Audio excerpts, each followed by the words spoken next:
Kau nak konsen atau isi kajian ni?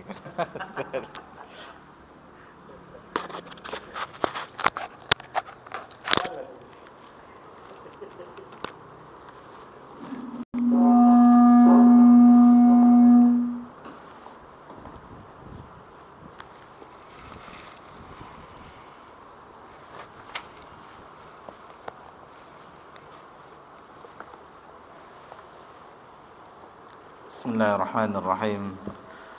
Assalamualaikum warahmatullahi wabarakatuh. Innal hamdalillah nahmaduhu wa nasta'inuhu wa nastaghfiruh wa na'udzu billahi min shururi anfusina wa min sayyiati a'malina. May yahdihillahu fala mudilla lahu wa may yudlil fala hadiya lahu.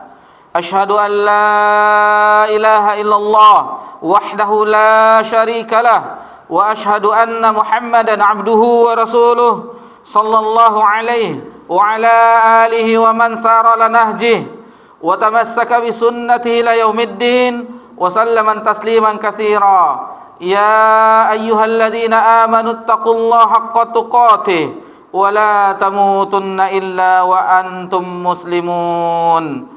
Amma ba'da. Alhamdulillah, puji syukur kehadirat Allah Subhanahu wa taala atas segala limpahan nikmat yang tiada terhingga. Nikmat Allah Subhanahu wa taala itu tidak pernah terhenti walaupun hanya sekejap mata. Salawat beriringkan salam kepada Nabi kita tercinta Nabi Muhammad sallallahu alaihi wasallam. Di malam yang berbahagia ini, di tanggal 21 Zulqa'dah tahun 1445 Hijriah, bertepatan tanggal 28 Mei 2024, kita kembali lagi melanjutkan pelajaran kita insyaallah di pembahasan Kitab Tauhid. Dan insyaallah kita akan memasuki bab berikutnya, yakni bab yang ke-35. Tafadhol.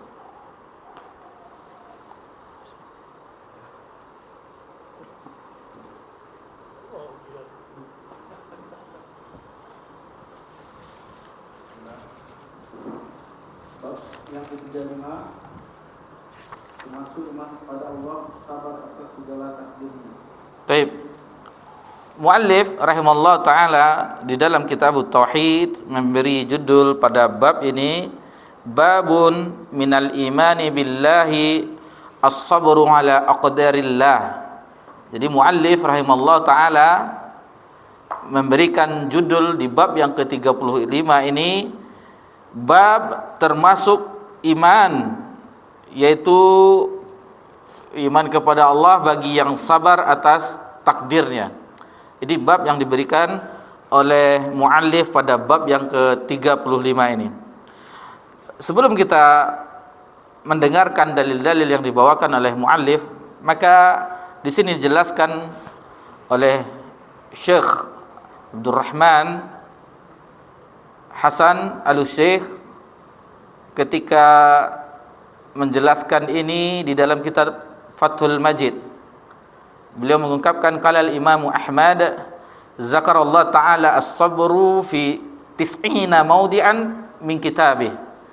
Jadi Imam Ahmad berkata bahwasanya Allah Subhanahu wa taala menyebutkan tentang sabar ini 90 tempat di dalam kitabnya.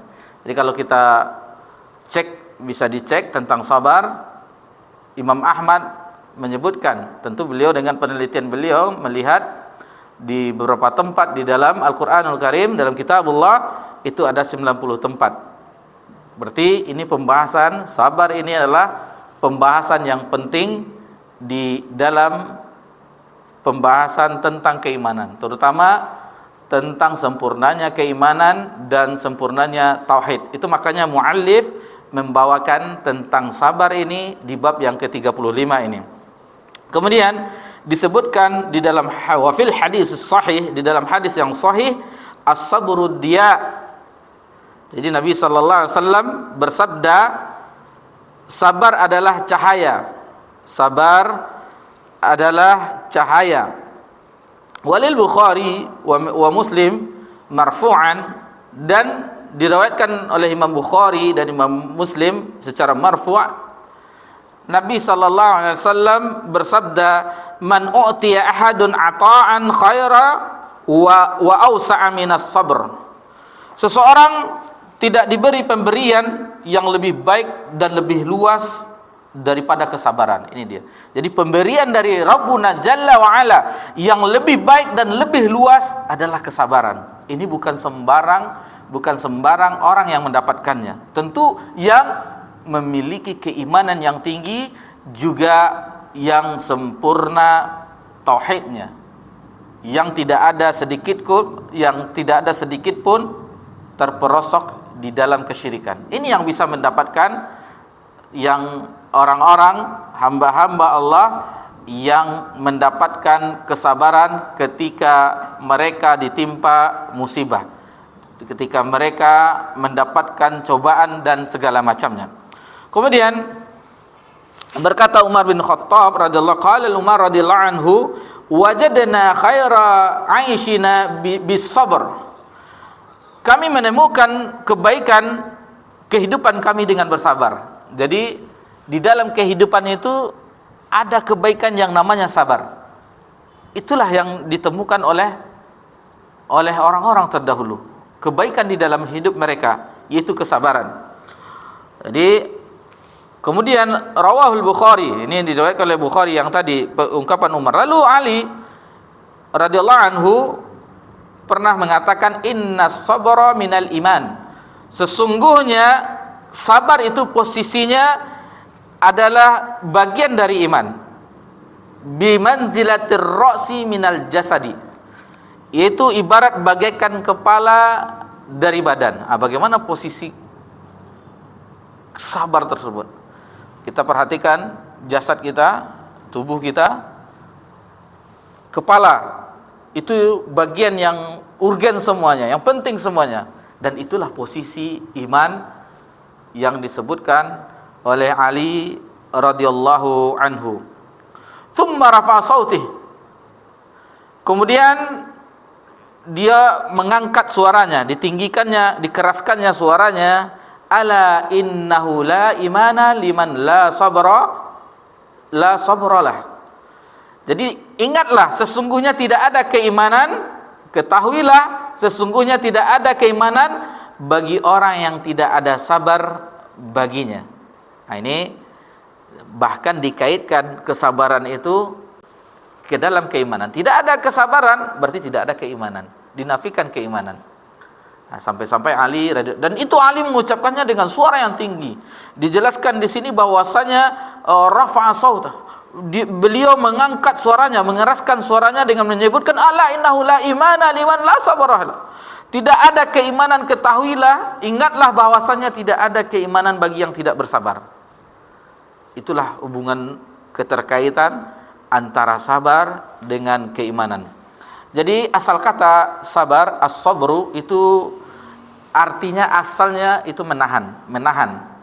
Bukan menahan yang kita maksudnya puasa, siam, saum, itu imsak, menahan, bukan itu maksudnya. Sama-sama menahan, tetapi yang secara istilah itu berbeda. Karena secara istilah puasa itu menahan dari perihal yang membatalkan puasa, mulai diterbitkannya matahari sampai tenggelamnya matahari, mulai terbitnya fajar sampai tenggelamnya matahari. Kemudian sabar adalah menahan jiwa dari keluh kesah, menahan lisan dari mengadu dan membenci, serta menahan anggota badan dari menampar pipi dan menyobek-nyobek pakaian dan sejenisnya. Inilah yang disebutkan oleh Imam Qayyim rahimahullah ta'ala. Jadi ini dia, sabar itu menahan jiwa dari keluh kesah, tidak ada keluh kesahnya. Kemudian menahan lisan dari mengadu dan membenci, tidak ada. Ada timbulnya kebencian dari peristiwa ini, tidak ada. Dan tidak ada yang dikadukan, oh saya nasib saya begini, tidak ada. Serta menahan anggota badan dari menampar pipi, ditampar-tampar, apa yang terjadi ini, atau dikoyak-koyaknya, disobek-sobeknya bajunya, tidak ada. Dan sejenisnya. Itulah yang diungkapkan oleh Al-Imam Ibnu Qayyim rahimahullah ta'ala. Ketahuilah bahwa sabar ada 3 macam, dan ini telah pernah kita bahas di Ushulus Tsalatsa, yaitu sabar dalam menjalankan perintah Allah Subhanahu wa taala, kemudian sabar dalam menahan diri dari apa yang dilarang oleh Allah Subhanahu wa taala, dan sabar dalam mengukuhkan hati atas musibah yang ditakdirkan oleh Allah Subhanahu wa taala. Taib, demikianlah penjelasan tentang sabar. Maka muallif pada bab ini membawakan beberapa dalil, di antaranya firman Allah Subhanahu wa taala dalam surah At-Taghabun ayat 11. Kemudian athar dari Al-Qamah ketika menafsirkan surah ayat dalam surah At-Taghabun ini, Al-Qamah mengomentari ayat-ayat yang disebutkan mu'alif. Kemudian hadis dari Abu Hurairah yang diriwayatkan oleh Imam Muslim. Kemudian Abdullah bin Mas'ud yang diriwayatkan oleh Imam Bukhari dan Imam Muslim. Kemudian Anas riwayat At-Tirmizi juga diriwayatkan oleh Hakim dalam Mustadrak, dan At-Tabrani juga meriwayatkannya. Kemudian yang terakhir juga Anas diriwayatkan At-Tirmizi, Ibnu Majah dan Imam Ahmad. Dan itulah yang akan kita pelajari bersama-sama di kesempatan yang berbahagia ini. Untuk itu marilah kita dengarkan dalil-dalil yang dibawakan oleh muallif pada bab yang ke-35 ini. Tafadhol. Firman Allah Subhanahu wa taala, A'udzu billahi minasyaitonir rajim. Ma asaba min musibatin illa biidznillah.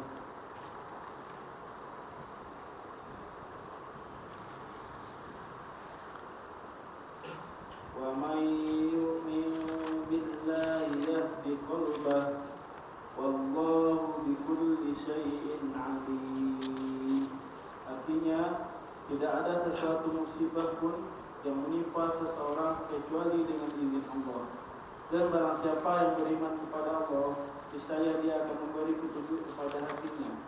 Dan Allah Maha mengetahui segala sesuatu. At-Taghabun ayat 11.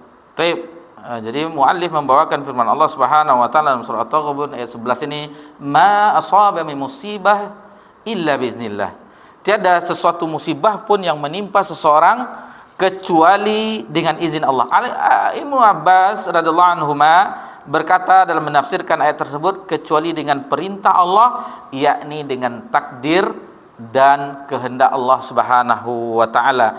Maksudnya kemauan, kehendak, hikmahnya, sebagaimana Allah Subhanahu wa taala juga menjelaskan di ayat yang lain, di dalam surah Al-Hadid ayat 22 dan dalam surah Al-Baqarah ayat 155 sampai 157. Antum yang baca. Surat Al-Hadid ayat 22.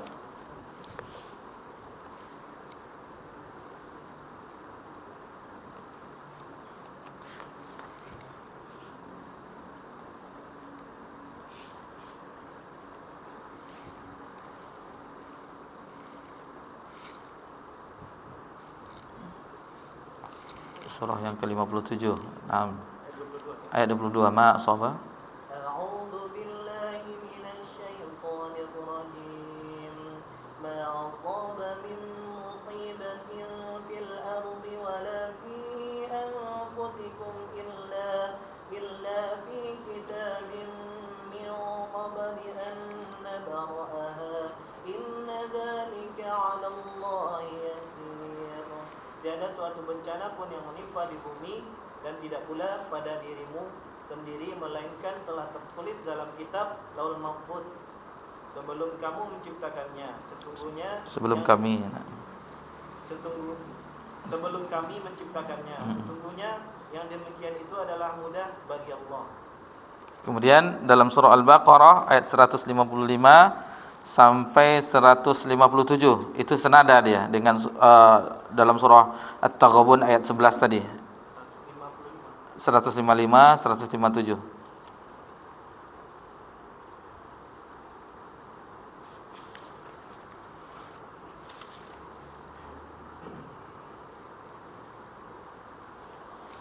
A'udzu billahi minasyaitonir rajim.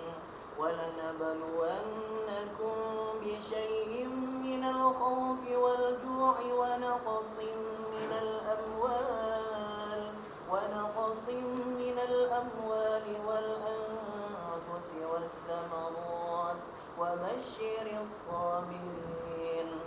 sungguh akan kami berikan cobaan kepadamu dengan sedikit ketakutan, kelaparan, kekurangan harta, jiwa dan buah-buahan, dan berikanlah berita gembira kepada orang yang sabar.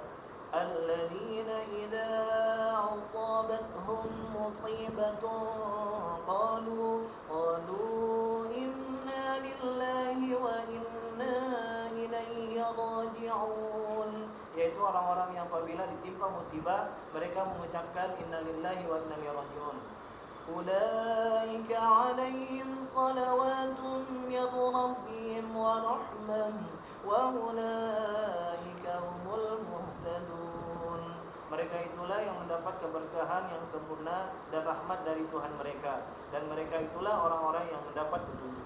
Taib, itu yang dibawakan di dalam ini bahwasanya dalam surah At-Taghabun ayat 11 juga senada dalam surah Al-Hadid ayat 22, begitu juga dalam surah Al-Baqarah ayat 155 sampai 157 yang baru saja sama-sama kita dengarkan. Lalu Allah Subhanahu wa taala berfirman, wa may yu'min billahi yahdi qalbah, dan barang siapa yang beriman kepada takdir Allah, niscaya Allah akan memberi petunjuk kepada hatinya.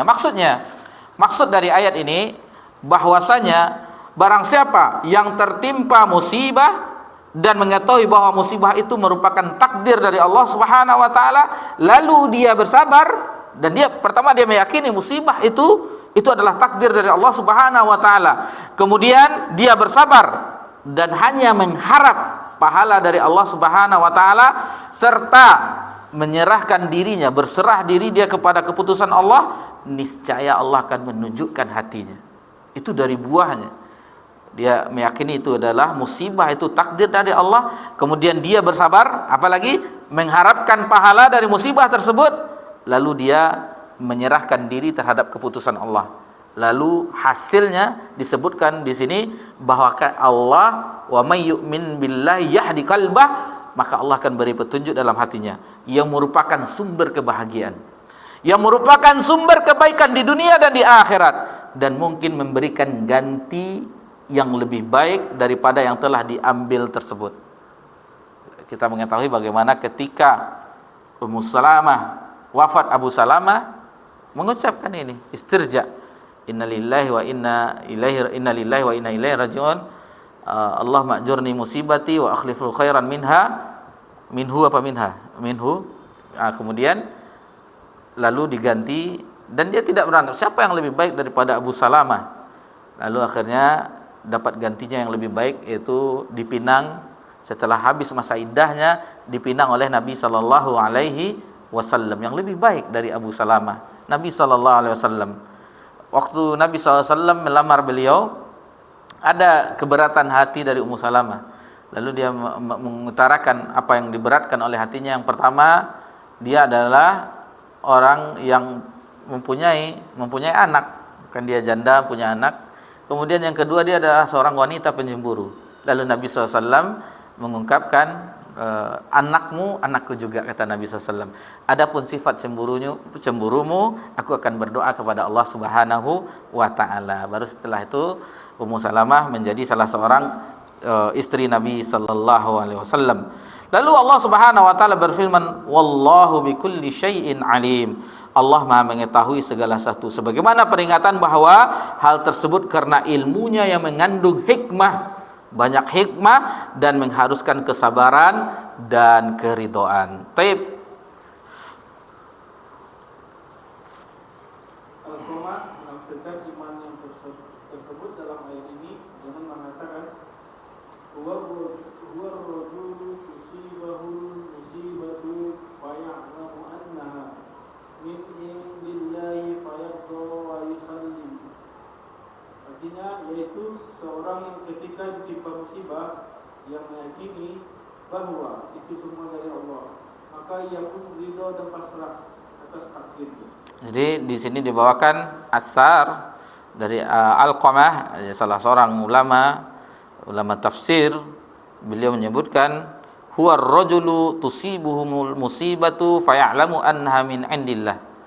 Jadi dia menafsirkan iman di dalam ayat dalam surah At-Taghabun itu adalah seseorang yang ketika ditimpa musibah ia meyakini bahwa itu semua dari Allah. fayarda wa yusallim, maka ia pun redha dan pasrah atas takdir. Kita sedikit mengenal siapa itu Alqamah. Alqamah adalah Alqamah bin Qais bin Abdullah An-Nakhai Al-Kufi. Dilahirkan di masa Nabi sallallahu alaihi wasallam. Jadi dia di masa Nabi sallallahu alaihi wasallam masih hidup, dia telah lahir. Ia mendengar dari Abu Bakar. Jadi gurunya, berarti dia generasi tabi'in. Dia mendengar dari Abu Bakar, dari Umar, Utsman, Ali, Sa'ad, Ibnu Mas'ud, Ummul Mukminin Aisyah radhiyallahu anha dan lain-lainnya. Jadi dia termasuk kibarut tabi'in, pembesarnya tabi'in, orang mulia, ulama dan kepercayaan para tabi'in. Ia wafat pada tahun 60 Hijriah. Huwa ar-rajulu tusibul musibah, yaitu seseorang yang ketika ditimpa musibah dan seterusnya. Athar ini diriwayatkan oleh Al-A'mas, begitu juga dari Abu Zubayyan. Ia berkata, kami berada di tempat Alqamah lalu dibacakan ayat ini kepadanya. Jadi dibacakan ayat ini, wa may yu'min billahi yahdi qalbah, maka Alqamah lalu, yaitu seorang ketika ditimpa musibah lalu menyebutkan asar yang baru saja, huwa ar-rajulu tusibul musibatu faya'lamu annaha min indillah fayarda wa yusallim. Itu seorang ketika ditimpa musibah, ia meyakini bahwa itu semua dari Allah, maka ia pun redha dan pasrah terhadap takdir dari Allah Subhanahu wa taala. Kemudian Sa'id bin Jubair, barang siapa may yahdillah wa may yu'min billah yahdi qalbah, katanya maksudnya yaitu tarji'. Tarji' itu istirja, innalillahi wa inna ilaihi raji'un. Itu yang dimaksudnya, sesungguhnya kami adalah milik Allah dan kami akan dikembalikan kepada Allah Subhanahu wa taala. Jadi dalam ayat yang baru saja kita bahas di dalam surah At-Taghabun ayat 11 tadi, itu menunjukkan bahwa sabar adalah sebagai petunjuk bagi hati. Sabar itu petunjuk bagi hati, dan bahwa petunjuk itu adalah salah satu pahala orang-orang yang sabar.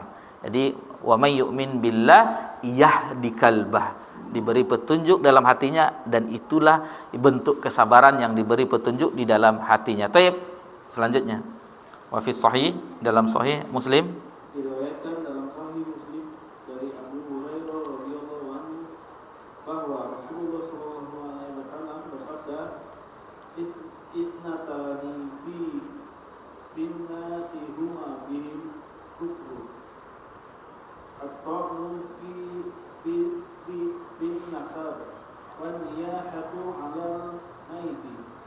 Ada dua perkara yang masih dilakukan orang, padahal keduanya adalah kufur, yaitu mencela keturunan dan meratapi orang mati. Taib, di sini dilanjutkan, dibawakan dalil dari Abu Hurairah yang diriwayatkan oleh Imam Muslim dalam sahihnya, anna Rasulullah SAW qala ithnani fin nasi huma bihimal kufr. Ada dua perkara yang masih dilakukan oleh orang, ini perkara jahiliyah, padahal keduanya adalah kufur, yaitu at-ta'nu fin nasab wa niyaha 'alal mayyit. Ada dua perkara, apa itu yang masih dikerjakan, dan ini bentuk kekufuran kata Nabi sallallahu alaihi wasallam, yaitu mencela keturunan dan meratapi mayit, orang yang telah meninggal. Maksudnya keduanya adalah kekufuran. Ketika ditimpa musibah kepada manusia, ini adalah termasuk perbuatan jahiliyah. Dan apabila mereka selamat dari dua bentuk ini, maka dia telah redha dengan takdir Allah Subhanahu wa taala. Allah telah memberinya ilmu dan iman. Kalau dia telah redha dengan posisi tersebut, ditimpa musibah tersebut, dan dijadikan dia meminta petunjuk kepada Allah Subhanahu wa taala. Perlu diyakini, di garis bawah di sini, kufur di sini hati-hati. Jadi bukan kufur secara mutlak. Ada orang nanti meratap, kita lihat ini, oh ini kufur, kamu sudah kufur. Maksudnya kufur yang bukan mutlak, kufur yang engkar terhadap syariat Allah. Tetapi kufur di situ adalah perbuatan yang diingkari, perbuatan yang masih ada dilakukan oleh umat Nabi SAW. Apabila dia melakukan itu adalah perkara-perkara jahiliyah, yang semua perkara jahiliyah itu telah batal dengan syariat Nabi Muhammad sallallahu alaihi. Jadi hati-hati, ada kata-kata kufur, hati-hati di sini. Jangan kita sembarangan dengan kufur, maksud yang dijelaskan itu. Makanya di garis bawah di sini bahwasanya ini adalah cabang-cabang dari kufur, tidak tidak kafir secara mutlak, dijelaskan di sini. Jadi harus hati-hati kita. Jadi salah satu cabang kufur, sebagaimana iman yang punya cabang al-imanu bin wa situna su'bah. Iman itu memiliki sekitar 70 cabang. Jadi kalau seandainya dia tidak ada salah satu cabangnya, dia masih ada kalimat fa'alaha kalimatul la ilaha illallah, qaulul la ilaha illallah. Yang paling tinggi cabang keimanan itu adalah kalimat ucapan la ilaha illallah, dan yang paling bawah adalah imatatut thariq anil adza, yaitu menyingkirkan gangguan duri di jalan. Itu termasuk iman yang paling rendah. Al-haya'u syu'batu minal iman, dan malu itu bagian dari keimanan. Taib. Ata'ni fin nasab, yaitu mencela keturunan, yaitu menghinanya. Ini bukan anak si fulan, engkau tidak anakku. Itu mencela. Itu bukan anak si fulan, itu bukan anak si fulana. Itu mencela keturunan. Waniyaha yaitu alal mayit, yaitu meratapi orang mati, mengeraskan suara, meratap, ada aduh begini, bagaimana nasib kami ditinggal oleh bapaknya ini, segala macam. Biasanya perempuan yang seperti itu, sambil menampar-nampar pipi, sambil merobek-robek bajunya. Ini tidak dibolehkan. Taib. Selanjutnya dari Abdullah bin Mas'ud. Al-Bukhari dan Muslim meriwayatkan hadis marfu dari Ibnu Mas'ud radhiyallahu anhu, "Laisa minna man darabal hududa ashaqqal buyur wa da'a bid'ah al-jahiliyah." Tidak termasuk golongan kami orang yang memukul-mukul pipi, merobek-robek pakaian, dan menyeru dengan seruan jahiliyah. Jadi ini disebutkan dari Bukhari dan Muslim dari Abdullah bin Mas'ud secara marfu', "Walaysa minna min darabal khudud", yaitu orang-orang yang memukul pipi, wa syaqqal juyub, orang-orang yang merobek-robek pakaiannya, wa da'a ya bid'awal jahiliyah, yang berseru. Kalau yang tadi kita telah yaitu pipi, biasa nampar-nampar pipi, aduh bagaimana keadaan ya, seperti itulah. Lalu merobek-robek bajunya, mengacak-acak rambutnya, yang tidak redha dengan musibah tersebut. Lalu bagaimana wada'a bid'al jahiliyah, menyeru dengan suara jahiliyah, disebutkan yaitu meratapi mayat. Inilah mendoakan kecelakaan dan yang segala macamnya.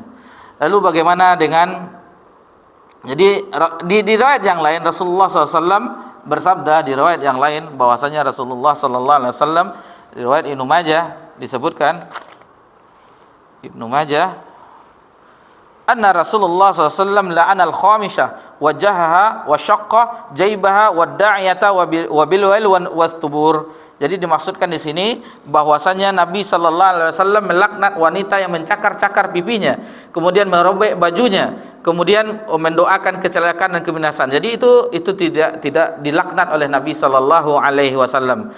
Jadi ini menunjukkan bahwasanya perbuatan ini merupakan dosa besar, dan ini tidak tidak disukai oleh Nabi SAW, maka Nabi melaknat, kata-kata laknat Rasulullah SAW melaknatnya. Tetapi ini bukan menunjukkan larangan menangis. Hadis-hadis semacam ini bukan larangan menangis. Adapun menangis itu dibolehkan. Ada yang kita ketahui bahwasanya ketika putra Nabi SAW meninggal, yaitu Ibrahim, lamma mata benahu Ibrahim qal, ketika Ibrahim meninggal, jadi Nabi SAW itu paling menyukai Ibrahim. Nabi misalnya di suatu saat menggendong-gendong Ibrahim, sayang Nabi Ibrahim. Kita dengan anak kita bagaimana terhiburnya Nabi dengan putranya ini, karena dua putra sebelumnya telah wafat di masa kecil, yaitu Qasim dan Abdullah. Itu sudah wafat dari anak Khadijah. Sementara ini dapat putra lagi yang diberi nama, aku beri namanya dengan nama bapakku Ibrahim, diberi nama oleh Nabi Ibrahim. Ketika wafat itu belum 2 tahun, sekitar 18 bulan umurnya, kata Nabi, tadba'u ain wa yahzanul qalb. Mata mengeluarkan air mata keluar. Lalu Nabi mengatakan wahzanul qalb, hati ini bersedih, kata Nabi SAW, wala naqul illa ma yardar rabbuna. Tidak ada yang keluar perkataan kecuali yang diredai oleh Rabb kita. Wa inna bika ya Ibrahim lalu Nabi SAW di akhir ini menyebut wa innaka bika ya Ibrahim lamahzunun, sesungguhnya kami bersedih dengan kepergianmu wahai Ibrahim. Nabi sallallahu alaihi wasallam mengungkapkan seperti itu. Dan ketika dikuburkan Ibrahim oleh Nabi sallallahu alaihi wasallam, itu nampak oleh Abdurrahman bin Auf, engkau ya Rasulullah, ya engkau menangis. Engkau menangis wahai Rasulullah. Baru dijawab oleh Nabi sallallahu alaihi wasallam, tadma'ul ain wa yahzanul qalb. Air mata keluar, hati bersedih, wala naqul illa ma yarda rabbuna. Tidak ada yang keluar ungkapan ini kecuali yang diridhoi. Wa inna bika ya Ibrahim la mahzunun. Sesungguhnya wahai Ibrahim, dengan kepergianmu kami merasa sedih. Begitu juga di dalam Sahihain dari Usamah bin Zaid radhiyallahu anhu, anna Rasulullah intalaqa ila ihda'at binatihi. Salah seorang putri Nabi wafat.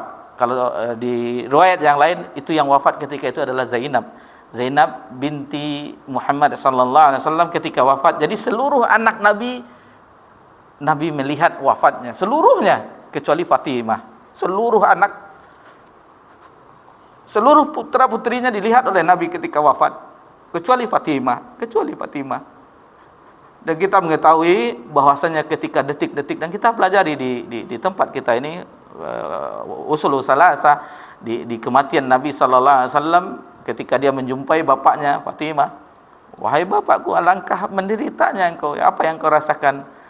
Kata setelah itu dia menghiburnya, lalu dibisikkannya, lalu dia tersenyum. Setelah ini tidak ada penderitaan bagi bapakmu lagi, kata Nabi SAW. Namun yang dibisikkan, yang membuat dia tersenyum itu, di kemudian harinya ditanya oleh Aisyah, apa yang engkau dibisikkan oleh Nabi SAW, yang diungkapkan oleh Nabi kepadamu? Bahwasanya pertama, beliau tidak lama lagi menyusul ayahnya, tidak lama. Kalau kita dikasih tahu engkau akan meninggal, cemas kita. Tapi Fatimah bergembira karena dia tidak berapa lama akan menyusul ayahnya. Kemudian dia adalah pemimpin wanita di sorga. Fatimah binti Rasulullah sallallahu alaihi wasallam. Jadi ini Zainab, Ummu Kulsum, siapa lagi? Satu lagi Fatimah, satu lagi siapa? Zainab, Ummu Kulsum, Ummu Kulsum, Zainab, siapa lagi putri Rasulullah SAW? Fatimah. Ada yang ingat? Fatimah, Zainab, Ummu Kulsum,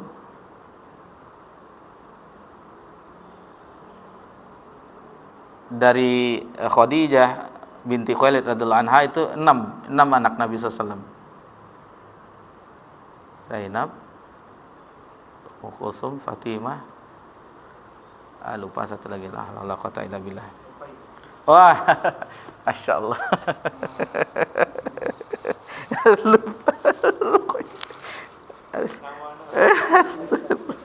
Allah musta'an. Astagfirullahaladzim. Ruqayyah.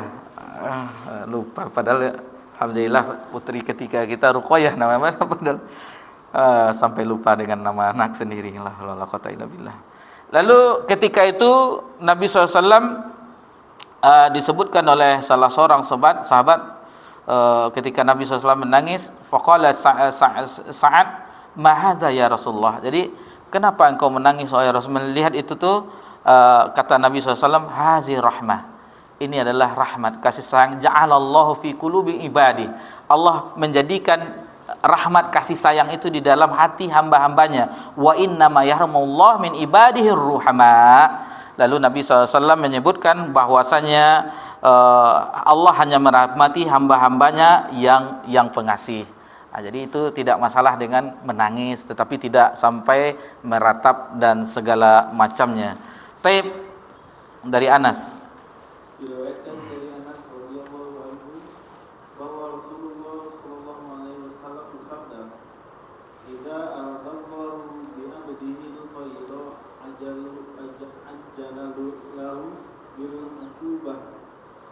uqubati fid dunya, wa idza arada bi 'abdihi asyarra amsaka anhu bi dhanbi hatta yuwaffiya bihi yaumal qiyamah." Artinya, apabila Allah menghendaki kebaikan pada seorang hambanya, maka dia menyegerakan hukuman baginya di dunia. Sedang apabila Allah menghendaki keburukan pada seorang hambanya, maka dia menangguhkan dosanya sampai dia menemui bahwasanya nanti di hari kiamat. Sebelum kita bahas ini, mungkin imam kita akan pergi ke masjid bandara. Tingkatan orang yang terhadap musibah ini dia redha. Dia redha, itu tingkatan tertinggi. Sebagaimana diungkapkan oleh Syekhul Islam rahimahullah taala, apabila dia telah redha, dia akan bersyukur dengan musibah. Allahu akbar, bersyukur dengan musibah. Ini sebenarnya di akhir pembahasan, tetapi kita awalkan karena ini bayangkan tingkatan tertinggi dia bersyukur dengan musibah yang Allah timpakan kepadanya, karena dia yakin di balik musibah itu banyak nikmat-nikmat dari Allah Subhanahu wa taala, dan dia yakin di antara nikmat dia akan memperoleh pahala di akhirat. Dia akan yahdil qalbah, seperti ayat di surah Al-Qamar, wa may yu'min billah yahdi qalbah. Petunjuk dari Allah dan kebaikan-kebaikan setelah musibah tersebut. Itu kita sengaja awalkan sebelum imam kita pergi ke masjid bandara. Taib. Kembali kita ke dalil yang dibawakan oleh muallif, wa an Anasin anna Rasulullah sallallahu alaihi wasallam, dari Anas radhiyallahu anhu bahwasanya Rasulullah sallallahu alaihi wasallam qaal, bersabda, idza aradallahu bi 'abdil khaira i'ajjalahu lil 'uqubata fid dunya wa idza arada bi 'abdihi syarr amsaka anhu bi dzambihi hatta yuwafiya bihi yaumal qiyamah. Jadi Allah Subhanahu wa taala apabila menghendaki kebaikan pada seorang hambanya, maka dia menyegerakan hukuman baginya di dunia. Jadi kalau ada musibah-musibah, yakinilah Allah menggugurkan semua atau sebagian dari dosa-dosa sesuai dengan kadar musibah. Sampai di riwayatnya adalah hatta, sampai duri yang menusuk kaki kita itu kita mendapatkan ampunan dari Allah, digugurkannya dosa oleh Allah Subhanahu wa taala. Kemudian sebaliknya seperti itu juga, apabila Allah menghendaki keburukan pada seorang hamba, maka dia menangguhkan dosa sampai di hari kiamat. Ditangguhkan dosa-dosa itu di hari kiamat. Mana yang kita pilih? Yaitu hukumannya di dunia atau di akhirat. Tentu kita akan memilih hukumannya di dunia, tetapi konsekuensinya sangat berat. Musibah-musibah seperti Nabi sallallahu alaihi wasallam, betapa banyak musibah yang dialami oleh Nabi sallallahu alaihi wasallam, karena asaddul bala al-anbiya, karena bala musibah yang paling besar itu terhadap para nabi, paling banyak ujiannya. Kita beri contoh Nabi sallallahu alaihi wasallam lahir dalam keadaan yatim. Lahir dalam keadaan yatim, bapaknya telah wafat ketika dia Nabi sallallahu alaihi wasallam di kandungan. Kemudian di umur 6 tahun ibunda beliau Aminah wafat. Kemudian diasuh oleh kakeknya di umur 8 tahun, juga diwafatkan oleh Allah. Kemudian diasuh dari pamannya, diasuh oleh pamannya. Dan bagaimana musibah-musibah berikutnya yang dialami Nabi SAW berdakwah ke Taif, yang dikejar-kejar, dilempar, sampai-sampai Nabi SAW berdarah. Pengingkaran kaumnya yang wahyu datang kepada Nabi SAW, Nabi diperintahkan untuk mendakwahkan tersebut, menyampaikan kepada penduduk Mekah ketika itu diingkari. Bahkan mereka sampai hatinya ketika Nabi beribadah kepada Allah Subhanahu wa taala, perut onta ditaruh ke pundak Nabi sallallahu alaihi wasallam. Masih banyak lagi yang Nabi SAW ketika berjalan ditaburkan ke kepala Nabi debu. Sampai salah seorang Nabi SAW pulang ke rumahnya, kata putrinya, apa yang telah dibuat kaummu kepada engkau, wahai bapakku, kata salah seorang putrinya. Sampai-sampai Nabi seperti itu. Lewat Nabi, diambil pasir, ditaruh di atas kepala Nabi, debu-debu. Bayangkan penderitaan, belum yang lirikan mata, cemoohan lisan yang segala macamnya, Muhammad Majnun yang segala macamnya, syair dan segala macamnya, kahin, dukun, itu biasa dihadapi oleh Nabi SAW. Dan seluruh anak-anak Nabi itu wafat, kecuali Fatimah yang barusan kita bahas. Bagaimana penderitaan Nabi SAW, cobaan dari Nabi SAW di perang Uhud dan segala macamnya. Maka bagi kita yang misalnya ada musibah, belum apa-apa musibah kita dibandingkan oleh para al-anbiya, para ulama kita, orang-orang soleh terdahulu. Al-Imam Bukhari rahimahullah ta'ala, kita mengetahui siapa yang tidak mengetahui dari umat Islam ini? Imam Bukhari. Bagaimana Imam Bukhari wafatnya? Dia terusir dari kampungnya. Dia difitnah dengan tidak ada lagi yang majelisnya waktu itu ribuan orang yang hadir, difitnah, dan yang memfitnah bukan orang lain, salah seorang dari gurunya. Terjadi fitnah, tidak ada yang hadir satu orang pun di majelisnya Imam Bukhari. Hanya satu orang yang hadir yang tersisa, itu Imam Muslim. Imam Muslim yang hanya duduk di majelisnya Imam Bukhari dan diusir dari Samarkand, apa namanya daerahnya, daerah Bukhara tersebut. Dan beliau wafat Imam Bukhari wafat dalam kesendiriannya itu di jalan, seolah terhina. Tetapi setelah beliau wafat sampai sekarang dan sampai akhir zaman, kitabnya tetap dipelajari, dan itu mengalir pahalanya kepada Imam Bukhari. Setelah wafatnya baru dia istilah bahasa tersohor, masyhur atau viral. Dan viral, orang-orang yang tersohor, masyhur di zaman dia waktu itu cobaan juga, karena pujian manusia segala macamnya itu berat, sangatlah berat. Kita teringat ungkapan dari Imam Sarkhawi rahimallahu taala mengenai Imam Bukhari. Sesungguhnya umat ini, maksudnya umat Islam, berhutang budi terhadap Imam Bukhari karena sahihnya, Sahih Bukhari ini. Tidak ada kitab setelah Al-Quran Al-Karim yang paling sahih di permukaan bumi ini melainkan Sahih Bukhari. Jadi Imam Sarkhawi mengatakan umat ini berhutang budi terhadap Imam Bukhari. Alhamdulillah di tahun 700 Hijriahan Allah munculkan ulama yang kita kenal dengan kitabnya Fathul Bari, mensyarah Sahih Bukhari. Imam Ibnu Hajar Al-Asqalani yang mensyarah Sahih Bukhari dengan judul kitabnya Fathul Bari. Kata Imam Sarkhawi mengomentari, utang umat ini telah dibayar oleh Imam Ibnu Hajar Asqalani dengan Fathul Barinya. Karena Fathul Bari itu sangat bermanfaat. Penjelasannya di dalamnya, dan alhamdulillah kita setiap hari Sabtu di Masjid Umar bin Khattab itu alhamdulillah itu sampai Sabtu kemarin masih diberi petunjuk oleh Allah kekuatan menghadiri kajian Sahih Bukhari bersama salah seorang ustaz kita, Dr. Asri Rahman Azai. Itu setiap Sabtu ba'da subuh. Itu bagaimana beliau mengungkapkan tentang Fathul Bari itu ibarat kita berenang di samudra ilmu yang luas katanya. Semuanya mencakup di Fathul Bari tersebut ketika mensarah Sahih Bukhari, tentang biografi ulamanya, tentang sejarahnya, tentang akidahnya, tentang ibadahnya, tentang ilmu bahasanya, dibahas pokoknya lengkap, bagaimana samudra yang sangat dalam. Terkadang kita tidak memahaminya juga, kata ya Ustaz Asri hafizallahu taala.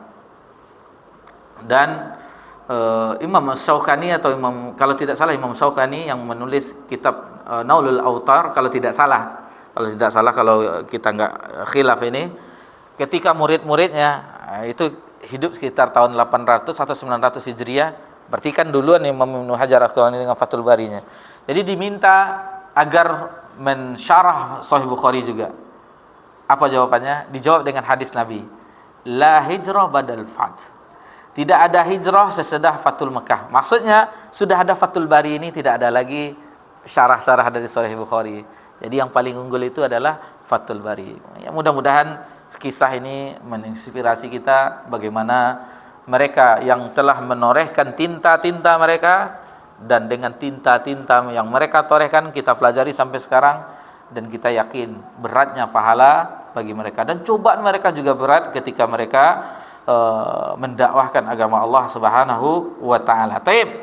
Di sini disebutkan bahwasanya hadis dari Anas tadi itu diriwayatkan oleh Imam Tirmizi dan Imam Hakim. Sudah azan? Kita belum azannya? Kita azan dulu lah. Kita azan dulu sebelum kita lanjutkan. Fadhol.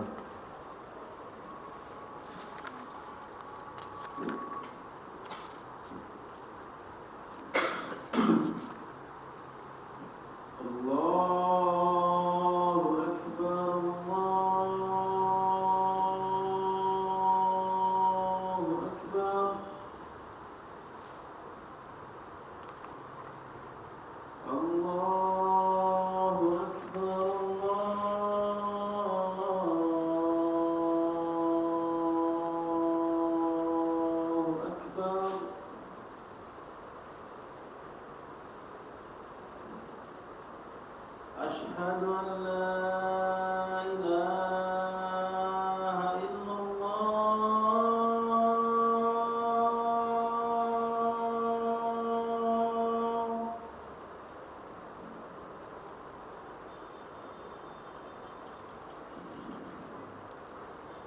أشهد أن لا إله إلا الله.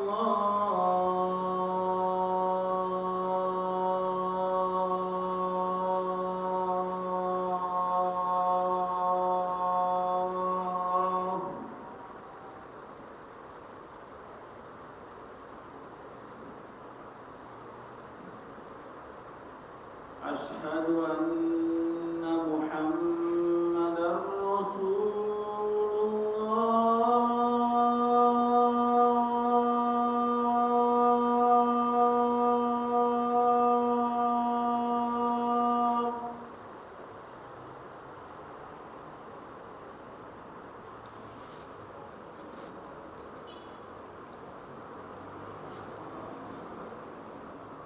أشهد أن محمدا رسول الله.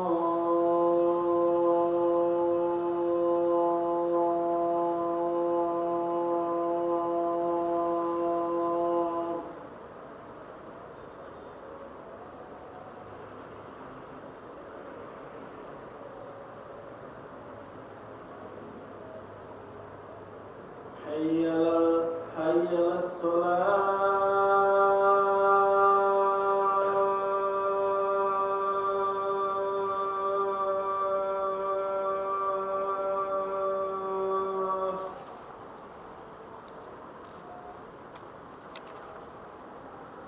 حي على الصلاة.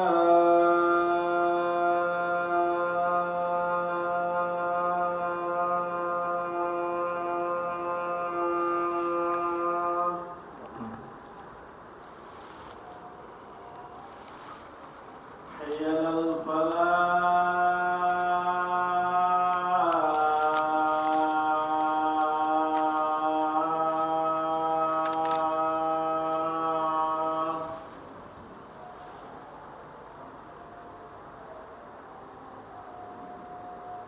حي على الفلاح.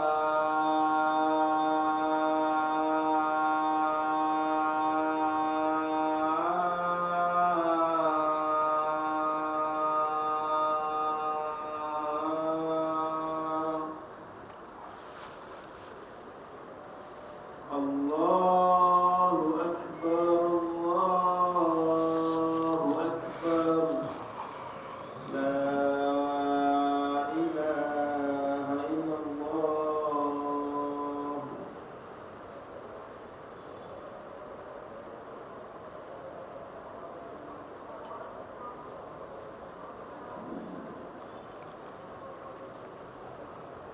Alhamdulillah, wassalatu wassalamu ala Rasulillah ma ba'd. Yang hadis baru saja yang terakhir sama-sama kita dengarkan dari Anas tadi. Hadis ini disebutkan oleh Imam Tirmizi hasan, derajatnya hasan, juga diriwayatkan oleh Imam Hakim dalam Mustadrak, juga At-Tabrani meriwayatkan hadis tersebut dari Abu Hurairah radhiyallahu dari jalan yang lain dari Abu Hurairah. Jadi juga At-Tabrani dari Ammar bin Yasir dari jalur yang lain. Di sini kita bahas iza aradallahu bi 'abdil khaira ajjala lahul 'uqubata fid dunya. Apabila Allah menghendaki kebaikan pada seorang hambanya, maka dia akan menyegerakan hukuman baginya di dunia. Apa maksudnya? Maksudnya Allah menimpakan bala, menimpakan musibah kepadanya karena dosa-dosanya. Karena dosa-dosanya yang dilakukan. Jadi diberikan dia musibah, diberikan bala, itu adalah untuk menggugurkan dosa-dosanya, sehingga ia keluar ketika dia wafat, keluar dari dunia ini, datang menghadap Allah di akhirat tanpa dosa pada hari kiamat. Kemudian dijelaskan oleh Syekhul Islam rahimahullah taala, musibah adalah nikmat. Perhatikan di sini, musibah adalah nikmat karena ia menghapus dosa-dosa. Itu makanya orang yang levelnya lebih tinggi, yang ada orang tidak menerima dengan musibah, ada yang bersedih, ada yang meyakini dalam hatinya dengan kesabaran. Tetapi ada yang tingkat yang tinggi, dia bersyukur karena ini adalah nikmat. Musibah itu adalah nikmat karena dia menghapuskan dosa-dosa, mendidik kesabaran. Mendidik kesabaran, musibah mendidik kesabaran, lalu mendatangkan pahala karena kesabarannya. Musibah juga mengajak seseorang kembali kepada Allah. Dengan musibah, misalnya biasanya di suatu daerah itu ada maksiat yang merajalela, maka datanglah musibah, bencana alam, maka dia akan kembali kepada Allah. Ada gempa, lalu astagfirullah, yang belum sholat dia sholat itu. Biasanya seperti itu. Ternyata misalnya di waktu zuhur terjadi gempa. Wah, cemas lah, takut. Kita ini belum sholat zuhur. Akhirnya sholat zuhur dia. Jadi dengan musibah itu, maka dia akan kembali kepada Allah Subhanahu wa ta'ala, dan memalingkan diri dari makhluk, di samping mengiring kepada kemaslahatan yang besar. Melalui bala, musibah, ujian, Allah menghapus dosa-dosa orang yang berbuat kesalahan, dan ini adalah kenikmatan yang besar. Tetapi ada sebaliknya orang yang dengan musibah dia akhirnya lari, menjebloskan dirinya lebih berbahaya lagi. Lebih berbahaya lagi. Ini berbeda kondisinya. Jadi orang yang seperti ini, bahwasanya kelapangan itu lebih baik baginya, karena dia tidak kuat dengan cobaannya, akhirnya dia tambah lari, maka kesabaran, kenikmatan, kelapangan itu lebih baik daripada musibah. Taib. Kita lanjutkan, wa idza arada bi 'abdi syarra amsaka anhu bi dzanbihi hatta yuwafiya bihi yaumil qiyamah. Jadi orang-orang yang di sini disebutkan oleh Al-Azizi, artinya menangguhkan dosanya dunia sehingga ia datang di akhirat dengan membawa banyak dosa. Bagi orang yang tidak ditangguhkan, dia banyak membawa dosa di akhirat, dan dia akan mendapat balasannya di akhirat dan menerima siksa. Tentulah itu konsekuensi bagi orang yang membawa dosa berhadapan dengan Allah di hari kiamat, tentu dia mendapatkan azaban di akhirat kelak.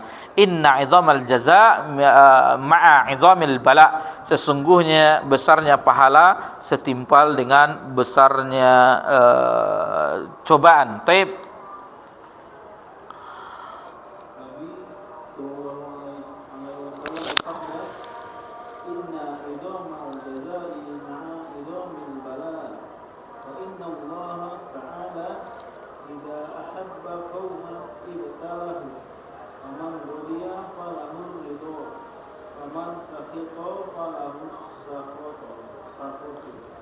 Sakhatu apa sukhtu? Falau sukhtu kan? Falau sukhtu. Iya. Artinya sesungguhnya besarnya pahala setimpal dengan besarnya cobaan, dan sesungguhnya Allah Ta'ala mencintai suatu kaum, maka dia menguji mereka dengan cobaan. Untuk itu, barang siapa yang ridho, maka baginya keridhaan dari Allah. Sementara barang siapa yang marah, maka baginya kemarahan dari Allah. Jadi hasan menurut kami.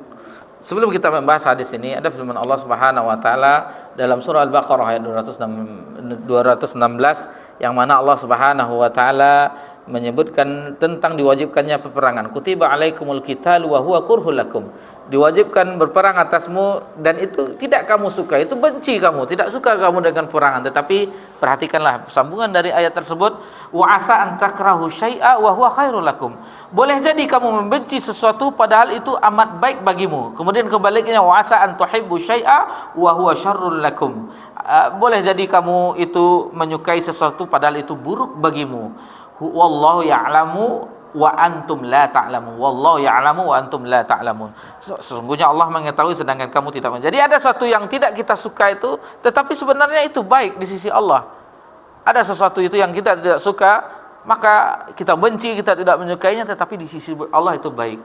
Ada sesuatu yang bagi kita baik, tetapi itu di sisi Allah tidak baik. Adapun hadis yang baru saja kita dengarkan yang diriwayatkan oleh Tirmizi, bahwasanya inna 'idzamal jazaa' ma'a 'idzamil bala, sungguh besarnya pahala setimpal dengan besarnya cobaan. Wa innallaha ta'ala idza habba qauman ibtalahum. Allah Ta'ala apabila mencintai suatu kaum, diujinya mereka dengan cobaan. Faman radiyallahu ridha, barang siapa yang ridha maka baginya keridhaan Allah. Wa man sakhita falahu sukht, sesungguhnya barang siapa yang marah maka baginya kemarahan Allah Subhanahu wa taala. Di sini ada sebuah ungkapan dari hadis Nabi SAW, para nabi tentang bala tadi, tentang bala cobaan telah kita bahas bersama-sama, bahwasanya yang paling berat cobaannya itu para nabi, kemudian semisalnya. Jadi Al-Imam Ibnu Qayyim mengatakan bahwa pahalanya dihapus saja kecuali cobaan itu dijadikan sebagai bentuk amal soleh seperti sabar, ridho, taubat, istighfar. Itu yang mendapatkan pahala yang disebutkan tadi. Tetapi kalau tidak lari ke ibadah-ibadah yang baru saja kita sebutkan, sabar, ridho, taubat, istighfar, maka itu yang yang akan mendapatkan balasan di akhirat kelak. Adapun orang-orang yang ridho, maka balasannya surga.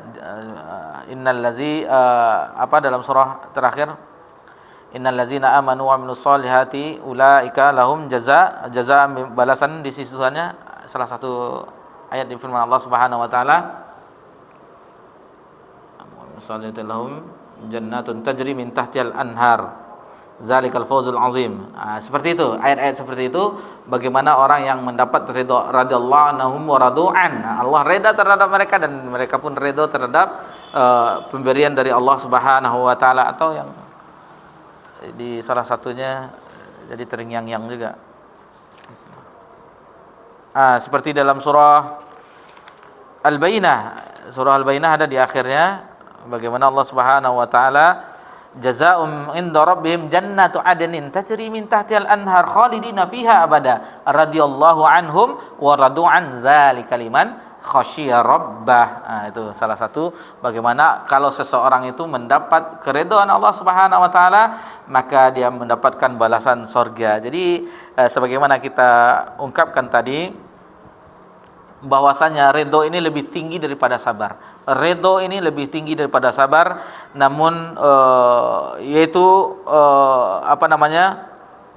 yang kita sebutkan tadi, bahwasanya orang yang ridho, hamba yang bersyukur terhadap musibah, maka dia meyakini di balik musibah itu ada nikmat-nikmat dari Allah Subhanahu wa taala dan petunjuk dari Allah Subhanahu wa taala. Mungkin itu saja yang bisa kita pelajari, karena ini masih banyak pembahasannya yang sebagaimana kita sering kita ulang-ulang, bahwasanya di kajian kita ini, di majelis ini, kita fokus kepada matan. Adapun syarahnya mungkin kita tidak terlalu panjang menjelaskannya, maka mudah-mudahan dengan ini kita memahami bab yang ke-35 ini, bagaimana muallif penulis, semoga Allah merahmatinya, memberikan judulnya minal imani billah, termasuk iman kepada Allah, as-sabru ala aqdarillah, yaitu bersabar terhadap takdir Allah Subhanahu wa taala. Bagian akhir yaitu kandungan dari bab ini. Fadhal. Kandungan bab ini: 1. Tafsir ayat dalam surat At-Taghabun. 2. Sabar terhadap segala cobaan termasuk iman kepada Allah. 3. Ancaman keras terhadap orang yang memukul-mukul pipi, merobek-robek pakaian, dan menyeru dengan seruan jahiliyah karena meratapi orang mati. 4. Tanda apabila Allah menghendaki kebaikan kepada hamba-Nya. 5. Tanda apabila Allah menghendaki keburukan kepada hamba-Nya. 6. Tanda kecintaan Allah kepada hamba-Nya. 7. Dilarang bersikap marah dan tidak sabar atas cobaan yang diujikan Allah. 8. Pahala bagi orang yang ridha atas cobaan yang menimpanya.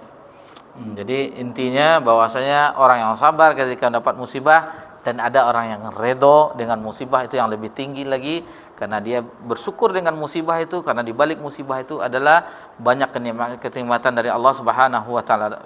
Sebelum di dunia juga mendapatkan kenikmatan yang abadi, sebagaimana orang yang ridho yang kita sebutkan dalam surah Al-Bayyinah tadi, yaitu jazaa'uhum inda rabbihim jannatu 'adnin tajri min tahtihal anharu khalidina fiha abada radhiyallahu anhum wa radu'an dzalika liman khasyiya rabbah, mendapatkan surga Aden yang dijanjikan oleh Allah Subhanahu wa taala.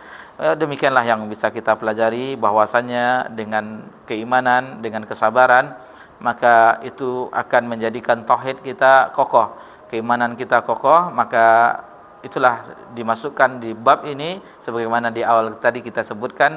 Dan apa itu sabar-sabar, alhamdulillah telah kita jelaskan di awal-awal tadi, sebagaimana ungkapan Imam Ahmad, Umar, Ali bin Abi Thalib dan yang lainnya, dan mudah-mudahan itu bermanfaat bagi kita untuk menyelami menjalani kehidupan ini. Adalah keindahnya seperti ungkapan Umar, tidak adalah kami jumpai dalam kehidupan ini keindahan melainkan kesabaran. Maka sabar dengan apapun yang terjadi pada kita, mudah-mudahan itu membuat kita bahagia dengan apa yang kita alami, musibah, tentunya bahagia ketika berjumpa dengan Rabb kita di akhirat kelak. Mohon maaf jika ada salah dalam penyampaian. Insyaallah akan kita lanjutkan di pertemuan yang akan datang. Subhanakallahumma bihamdika, asyhadu an la ilaha illa anta, astaghfiruka wa atubu ilaik. Wassalamu ala nabi Muhammad sallallahu alaihi wasallam wa ala alihi washabbihi ajmain. Walhamdulillahirabbil alamin. Wassalamualaikum warahmatullahi wabarakatuh.